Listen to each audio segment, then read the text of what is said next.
Assalamualaikum warahmatullahi wabarakatuh. Alhamdulillah, kita saat ini akan berkisah tentang persiapan Pak Tekad Bojonegoro yang mau haji dengan sepeda pancal.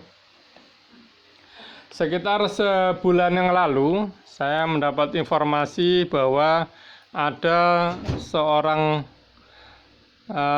pria dari Bojonegoro mau ke Tanah Suci dengan naik sepeda pancal.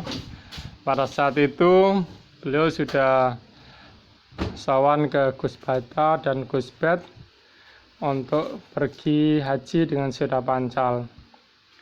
Kemudian setelah itu saya mencari informasi siapakah Pak Tekad dan di mana keluarganya. Melalui kontak-kontak saya di Bojonegoro, ternyata mereka banyak yang belum tahu secara persis informasi detailnya.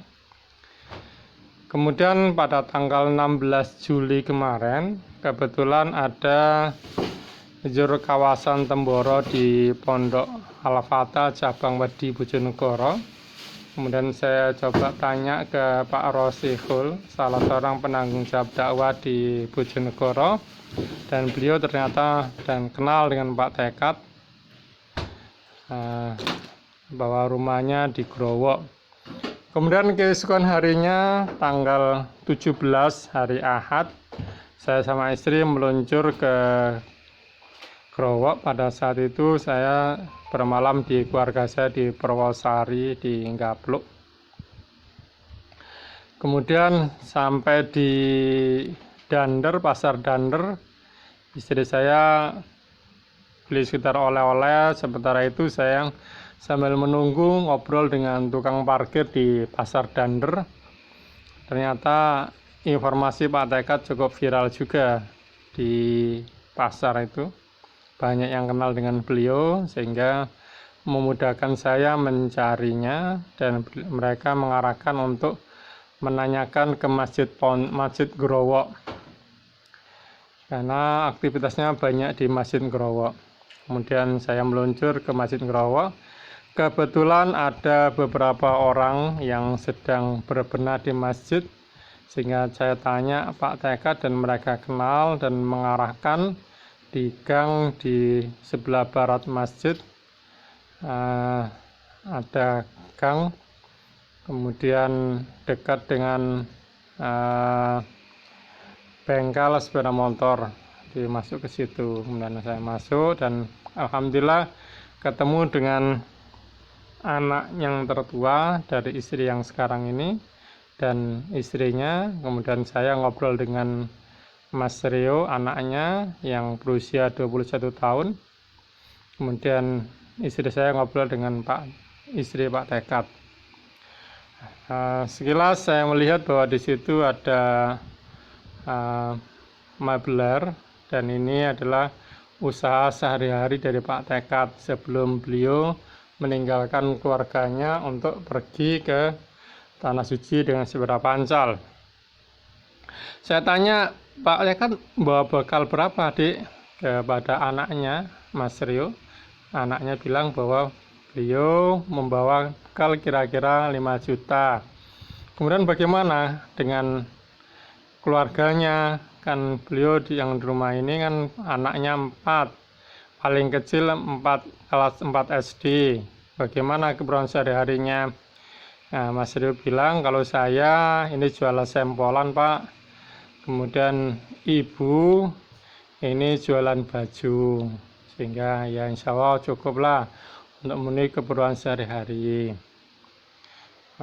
Kemudian Mas Rio cerita bahwa pada bulan Ramadan Pak Tekad ini ngurus paspor ke Temboro.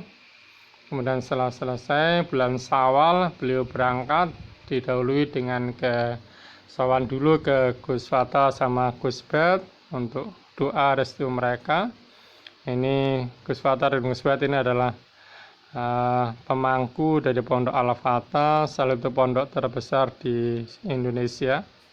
Kemudian dari Magetan Pak Tekad meneruskan perjalanan ke Jakarta dengan sepeda pancal, terus naik kapal naik kapal. Setelah naik kapal sampai di Batam, di Batam nyebrang ke Malaysia. Kemudian hari Rabunya saya coba telepon Pak Tekad dan alhamdulillah bisa nyambung beliau. Posisi beliau pada saat itu berada di perbatasan Malaysia dengan Thailand. Besoknya akan menyeberang ke Thailand. Kemudian cerita dari istri Pak Tekad bahwa leluhur Pak Tekad ini juga ada yang nekat juga, yaitu berhaji dengan naik kuda dari Indonesia. Ya, beberapa tahun yang lalu, kurang tahu persisnya, hanya sekedar dapat informasi dari keluarganya dan tetangga-tetangganya bahwa leluhurnya Pak Tekad itu pernah naik haji dengan naik kuda dari Indonesia. Insya Allah cerita tentang Pak Tekad nanti akan disambung dengan cerita-cerita berikutnya perjalanan beliau, yang semoga cerita ini menginspirasi tentang perjuangan seorang anak manusia untuk menunaikan ibadah haji, dan semoga kita pun tertular dengan semangatnya Pak Tekad untuk menunaikan ibadah haji dengan modal nekat. Assalamualaikum warahmatullahi wabarakatuh. Assalamualaikum warahmatullahi wabarakatuh.